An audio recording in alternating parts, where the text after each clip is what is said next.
Hi విఎస్, welcome to హైదరాబాదీ రుచులు. ఇప్పుడు మనం క్యాప్సికమ్ బోండా తయారు చేయడం చూద్దాం. ఈ స్టఫ్డ్ క్యాప్సికమ్ బజ్జీ చాలా టేస్టీగా ఉంటుంది. ఈ బోండాను తయారు చేయడానికి నేను 4 క్యాప్సికమ్ తీసుకున్నాను. మీ దగ్గర ఇలాంటి చిన్న చిన్న క్యాప్సికమ్ ఉందనుకోండి, కట్ చేయాల్సిన అవసరం లేదు. క్యాప్సికమ్ చిన్నగా ఉంటే ఇలాగే బోండాలు వేసుకోవచ్చు, లేదా మరీ పెద్దగా అనుకుంటే వాటిని ఇలా హాఫ్కి కట్ చేసి పెట్టుకోవాలి. ఈ ఎక్సెస్ ఉన్న గింజల్ని తీసేసుకోవాలి. ఇప్పుడు బజ్జీలు వేసుకోవడానికి బ్యాటర్ ప్రిపేర్ చేసుకుందాము. మిక్సింగ్ బౌల్లో 1 కప్ శనగపిండి తీసుకోవాలి. క్రిస్పీనెస్ కోసం 2 టేబుల్ స్పూన్స్ బియ్యం పిండి వేసుకోవాలి.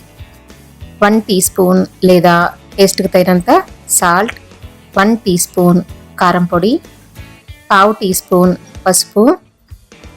ఇక్కడ నేను 1/2 టీ స్పూన్ వాము, 1/2 టీ స్పూన్ జీలకర్ర కలిపి కచ్చాపెక్కగా పొడి చేసి పెట్టుకున్నాను. ఆ పొడిని ఇందులో వేసుకొని కలుపుకోవాలి. ఇలాంటి ఆయిల్ ఫుడ్ చేసుకున్నప్పుడు ఇవి వేసుకుంటే డైజెషన్ బాగా అవుతుంది.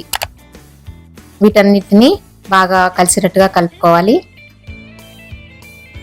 ఇందులో కొన్ని వాటర్ యాడ్ చేసుకుంటూ కలుపుకోవాలి. పిండిని లంప్స్ లేకుండా బాగా కలుపుకోవాలి.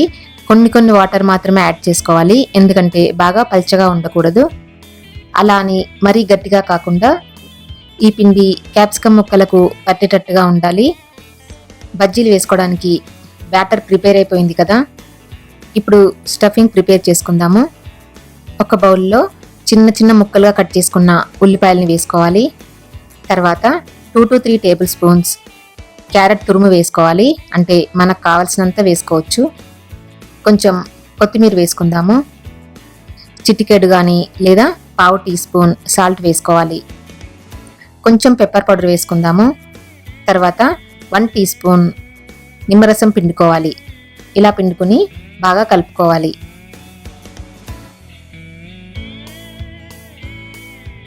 స్టఫింగ్ కూడా ప్రిపేర్ అయిపోయింది. దీన్ని పక్కన పెట్టుకుందాము. ప్యాన్లో డీప్ ఫ్రైకి సరిపడా ఆయిల్ తీసుకొని వేడి చేసుకోవాలి. ఆయిల్ వేడెక్కిన తర్వాత మనం బ్యాటర్ ప్రిపేర్ చేసుకున్నాం కదా, దాంట్లో చిటికెడు సోడా వేసుకొని కలుపుకోవాలి. ఇప్పుడు ఒక క్యాప్సికమ్ ముక్కను తీసుకొని ఈ పిండిలో డిప్ చేసుకోవాలి. ఈ బ్యాటర్ క్యాప్సికమ్ ముక్కకి పట్టేటట్టుగా ఉండాలి. అంటే మరీ పల్చగా ఉందనుకోండి, ముక్కకి పిండి పట్టదు. పిండి మరీ గట్టిగా ఉన్నా కూడా బజ్జీ చాలా లావుగా వచ్చేస్తుంది. ఇలా క్యాప్సికమ్కి పట్టేటట్టుగా ఉండాలి. ఇప్పుడు ఇలా డిప్ చేసుకున్న ఈ క్యాప్సికమ్ ముక్కల్ని ఒక్కొక్కటిగా వేడి ఆయిల్లో వేసుకోవాలి. మీడియం ఫ్లేమ్లో ఫ్రై చేసుకోవాలి. 2 నిమిషాల తర్వాత రెండో వైపుకి తిరిగేసుకోవాలి. ఇలా తిప్పుకుంటూ గోల్డెన్ బ్రౌన్ కలర్ వచ్చే వరకు ఫ్రై చేసుకోవాలి. క్యాప్సికమ్ బజ్జీలు రెడీ అయిపోయాయి. ఇప్పుడు దీంట్లో మనం స్టఫింగ్ పెట్టుకుందాము.